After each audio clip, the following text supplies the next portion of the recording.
All right, good afternoon again. Happy to be here with you all on this wonderful Saturday. Rashiid Coleman serves as the CCO for the fellowship. And with me here today for this quick fireside chat, we have Malcolm Jenkins, who I'm sure you all know. We can give it up for him real quick.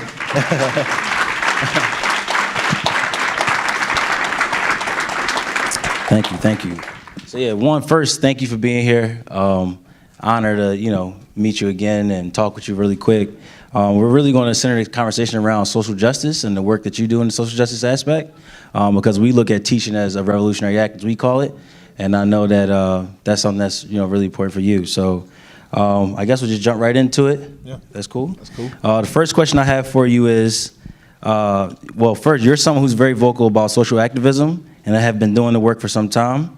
Do you think there's a responsibility of individuals such as yourself who are able to reach large masses of communities to use their platform to bring awareness to injustice? I honestly think it's the responsibility of everybody to kind of educate yourselves on what's going on around us and our everyday world, how the systems are set up, and how the world works, but then also to educate as many people as possible. Obviously, with the platform that I have, I can post one thing and reach 400,000 people in one fell swoop. But at the same time, is we're surrounded by educators. Every year you get thousands of kids that cycle through that you get to touch directly. So I think it's important that not only is it coming from our influencers and the role models that our youth are looking up to, but it needs to also come from educators, from parents, from mentors, because I know one thing I felt like as I kind of moved through the world, graduated high school, went to Columbus, Ohio, went to Ohio State and graduated, I had to kind of learn a lot of these things like as I went. And so was very, very ill prepared to fight back, I guess, until later when I realized, I started going back and doing some research on my own and had to learn it for myself. And I think that the earlier that we can get to our kids to just show them how things are set up, to show them how to maneuver, and how to actually change some of the systemic things that they're facing, then they're more equipped instead of kind of learning the hard way. I feel that. So what was that moment for you? Like, what was that moment for you where you kind of you said went back and started learning for yourself? Like, what prompted that for you? So I think it was always one of those things where if I see a need, then I'll help. But I was also one of those kids that just kind of grew up thinking that this is just the way the world is, right? And not really looking at it as an issue, but more so just coincidence or fact of matter. And it wasn't until I really just took a step back and looked at the things that I witnessed just around me as a kid, to where my brother has a felony that he carries with him from when he was 19, a very small amount of marijuana possession that's affected his whole life on how he's been able to, not really been able to keep a job, not get a job. He's got kids he's trying to support, and just how that struggled. And he has a brother, thank God, that, is in the NFL, has the means to at least help out. But there are a ton of people who don't have that support, right? And to see how that kind of continues this cycle of either incarceration or poverty, and really doesn't allow people to have that upward movement. Then I went back and remembered for about 2 years, my older cousin, I'm from New Jersey originally, so I lived in Piscataway, New Jersey. My whole family's from Newark, East Orange, New Jersey. My cousin was in East Orange, was failing out of high school. Teachers, the educators there really didn't care. They were trying to kick him out. He moved to Piscataway for his senior year and ended up getting his grades up, graduated, ended up going to college. And the only thing that changed in his life was his proximity. Yeah. Nothing changed. He's the same kid, same work ethic. He just went to a school that cared and went to an educational system that provided some opportunity. And then he ends up going to college. And so when you start to just look at just what proximity does in your trajectory as a youth, that was. No, that's good. So we all here always talk about having mentorship. We always say you can't be what you can't see, and that having a black belt educator, we know how it impacts you as a young man in general. So can you share a moment in your life when you really felt impacted by the presence of a mentor, and what in the relationship do you think was the most defining for you? So I think at every point, at every major intersection in my life, I was impacted by a mentor, and that's from my high school days all the way until the present day. And the impact is just like you talked about. It's just a vision, having somebody to be able to, one, be an example of success that you can look at, or to be able to just plant a seed in your mind that you can do X, Y, and Z. So for me, it was a high school coach that I had who was also a teacher, but would tell me every day like what he saw in me. And even though I didn't believe it at the time, didn't see it, he just constantly planted seeds in my head about what I needed to do to be great, what it took to create work ethic and X, Y, and Z. And then I get to college, and it was my coach, Jim Tressel, who literally did not coach me a single X's and O. All he talked about was, how do you give back to society? How do you be a man of integrity? How do you, what are your plans to give back? And we talk about that all the time. And so I think the importance of mentorship and experience building is almost sometimes more valuable than the education piece of it. Because, like you said, my dad always told me, you don't know what you don't know. And a lot of times what I see is that a lot of our youth, they can't see beyond what's in front of them. And it's not until they experience something else, or see that there are other options, or see somebody that looks like them that isn't a ball player or a rapper, to see that there are other paths to their own individuality, to their own talents, that they do have something to offer this world that is unique to them. And I think just planting those seeds are very, very important. I like that. So I guess I'll just segue. That was a good segue. What are some of the initiatives that you're currently working on within the foundation, and how can the community support the work that you're doing here in Philly? Yeah, so one of the things that we try to do the majority of the time is create those experiences. So my foundation, we do work in about 4 states around the country: Louisiana, Ohio, New Jersey, and Pennsylvania. What we're doing in Philly is we have a STEAM program in unison with Drexel, and so we take kids out of West Philly, bring them onto Drexel's campus to their Excite Lab, and they do a 6-week program based around STEM, but we add arts and music or arts and athletics into it.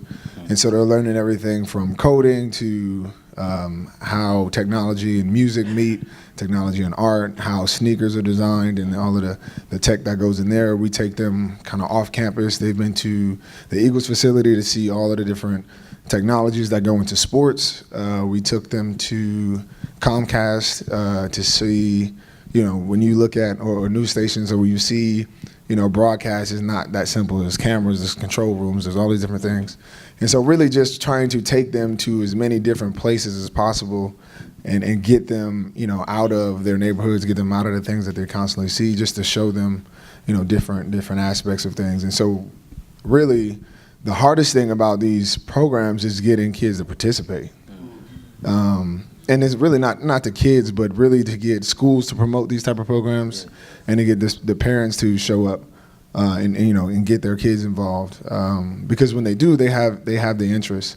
But for it to be a free program, it's amazing how hard it is to get that to get that camp full. Yeah. Well, y'all heard it now, so there should be no issues.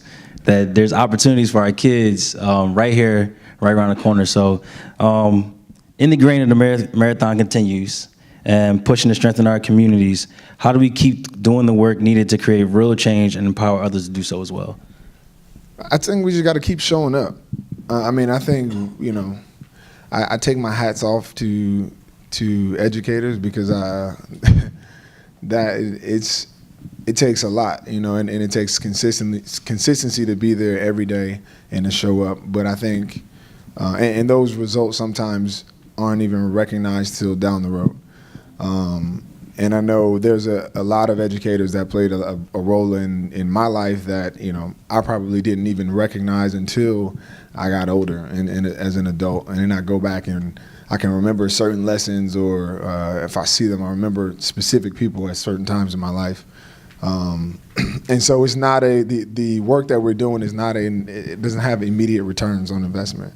And we've just got to continue to show up, because the world is really changing, and I think our youth are changing just as rapidly as the world is, and so trying to keep up with how they digest information, how they interact with one another, and then what they're dealing with on a day-to-day basis is a lot different than even when I grew up. Yeah. And so just keeping up with that trend and the changing of the world, but also just continuing to show up and be consistent.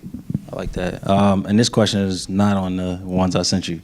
So, but what keeps you motivated to be doing this work? I mean, on the field is one thing, but off the field, like, what is it that is that flame for you that keeps you going? It's the impact. I mean, you continue to do what you see works, and what I've witnessed is, while I know I can't change everything, what I do have control over is working. And so I've seen through my foundation, or even just showing up and being present, what that does for people to have either a vision or to be motivated when people sometimes just need assistance or just need help. And to hear,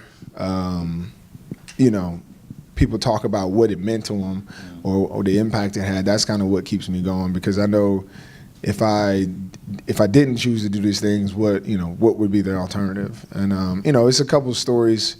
Like, we first started our program in New Orleans, which is where I started my foundation. There was a kid who couldn't read, and so he skipped school because kids would make fun of him.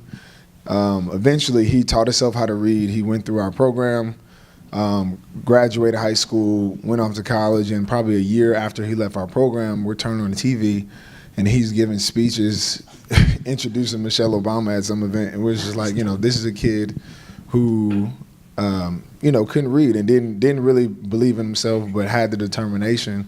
All he needed he didn't need a savior. He didn't need somebody to come in and change who he was. He just needed somebody to believe in him, really. And so if that's all it takes to kind of change the trajectory, then I feel like it's my responsibility to continue to, believe in our youth and believe in people who, just need that opportunity. I appreciate you coming. Thank you so much. I teach at Valley Forge Military College, where a lot of the guys are coming to the junior college out of the high school academy that we have, saying, I'm a student athlete. A lot of them are putting the athlete first. Having been somebody in that position, what do you think we ought to be saying to especially young black men who really do get their motivation from being an athlete? Like, that's what drives them, whether the odds are against them or not, as far as getting to a D1 school or getting into the professional area. But what do you think the narrative or the language should be that we use when we're encouraging them? Is it to not think of yourself as the athlete anymore, just emphasize the student, or no, we need to be saying what to them to keep them motivated? Well, I think I know when I was coming out, there was this big push to be like, I'm more than an athlete, right? Like, put the student, student should be first, you're an athlete second. But in reality, that's not the case. When I went to Ohio State to play football. And but while I was there, there's also a need to figure out who are you as an individual outside of football. Because even if you do make it, which chances are you won't, and when you do, the average career is 3 years. So you're talking about, if you're 21, you're done with your profession at 24. Who are you? At that point. And so really, if I'm talking to student athletes now, it's like, okay, well, it's not just a student, but what type of student are you? What are you going to school for? What are you outside of your sport? And that's one thing I think I enjoyed at Ohio State is I got an opportunity to really have a full experience where I tried different things and had an idea of who I was outside of my sport, while very much knowing I'm at Ohio State to play football, and this is my goal. This is what I want to do. But I also have talents and interests outside of my sport that I'm also exploring as well. And so I think just really, it's not about changing, the student athlete. It's about kind of going deeper. It's like what's after that? Student athlete. Okay. Then what? Are you an entrepreneur? Are you philanthropist? What are your interests after that? What are you tagging on to student athlete? Because you're going to stop being a student one day, you're going to stop being an athlete at some point, and then what are you? That's good. Is it emphasized that the percentage is small, and that yes, you might be this great athlete, but you can be possibly an injury away. That either the next person up who's 100% healthy is now in your spot. Don't let just the sport dictate who you are. You know what I mean? How much is that stressed at either the high school level, as they're coming along and everybody's telling you, hey, you're this great athlete, you really have a shot, which you do.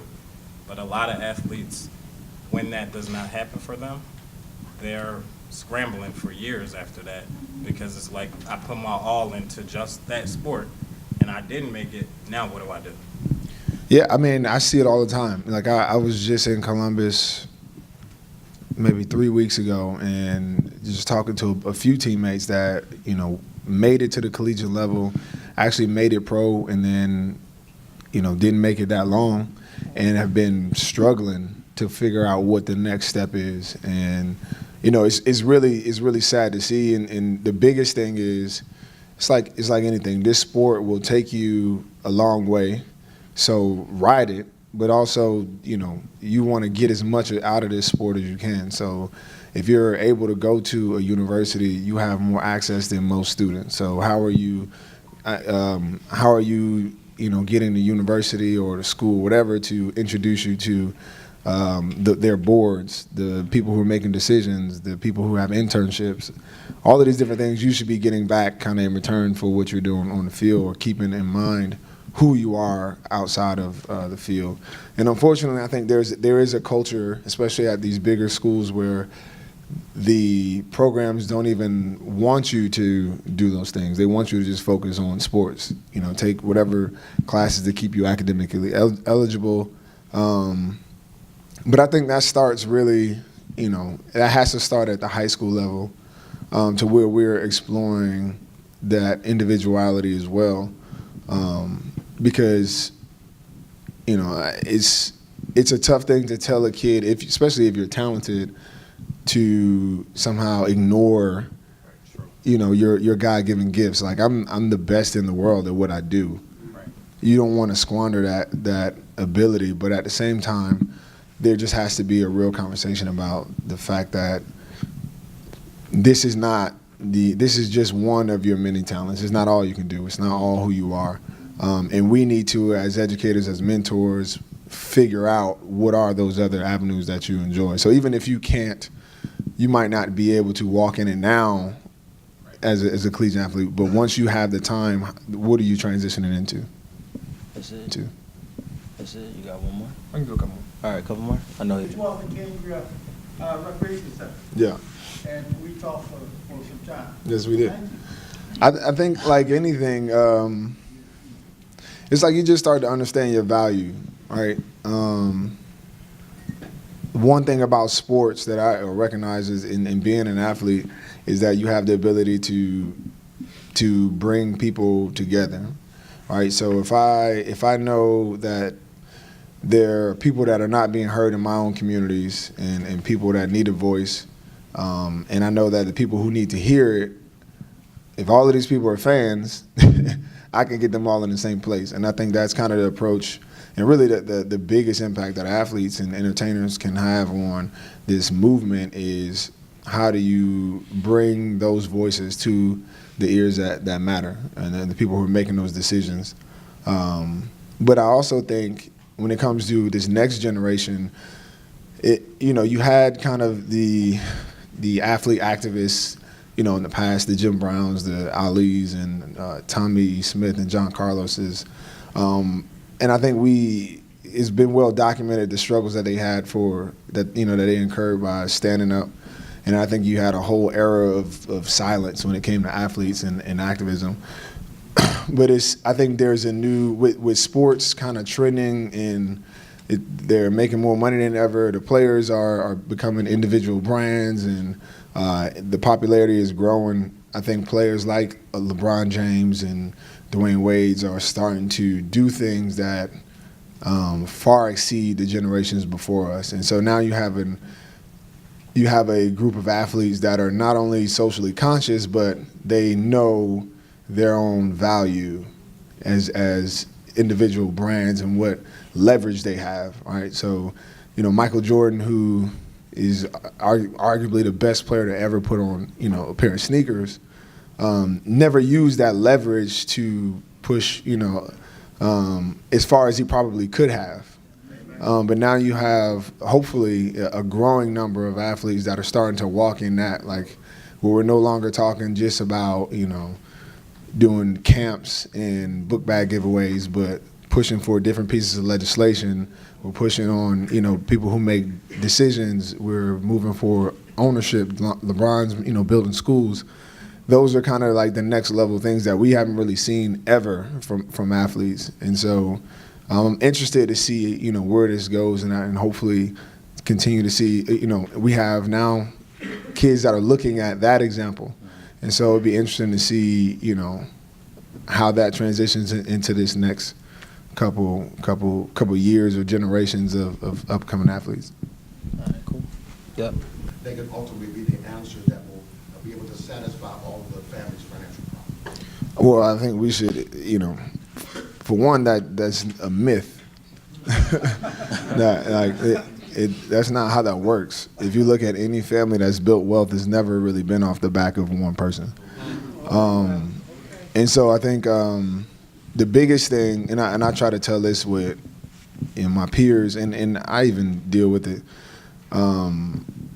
is not only do we need to educate them, if they have the talent to actually monetize their skills, then you have to have some kind of, even if it's a basic understanding of money.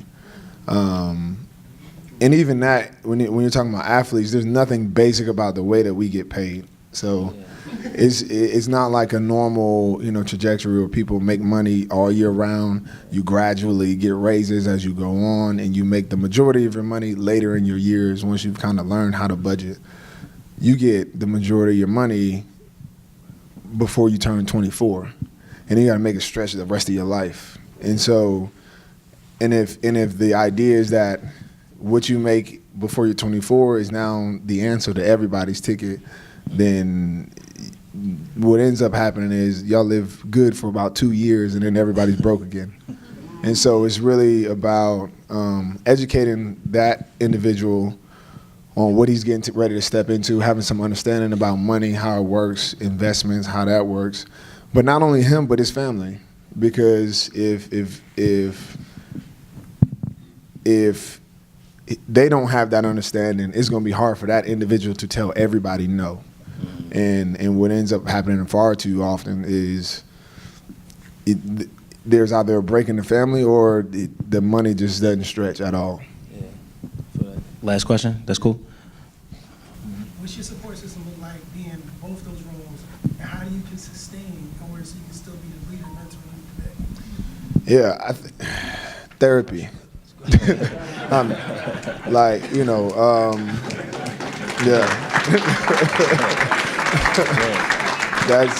That's one of the things that, especially as this really kind of got as publicly, big as it has, and the more and more people you reach, like you said, it takes a lot to give your energy, all the time and consistently. And I think, and sometimes it's frustrating when you don't get the results you want, or you meet some opposition that, is you're constantly just banging your head against the wall. One of the things, and I've been pretty open about it over the last couple of years, is like I see a therapist every week, just because I think, we have to, That's dope. you got to take care of yourself. And I got to a point where I realized that if I'm no good, then I'm no good to anybody. And so, part of the resistance or the movement is your mental health, to be able to sustain the longevity of a fight, you have to be prepared to do that. And that's not only just, physically, but also your mind and spirit. So, I suggest therapy to anybody who's in that leadership, because I'm a leader in literally every station of my life, whether it be businesses, my team, family. I'm the oldest of 3 boys. I've been a captain on every team I've been on. And so to do that, one, I put myself around other good leaders that I can, sometimes I can take a step back and let them lead, or I can just bounce ideas off of, but more so to take care of me, I highly recommend therapy. That's dope. Well, thank you, my man. Appreciate you, and have a great day, man. Thanks for coming out. All right, let's give it up for Malcolm Jenkins one more time.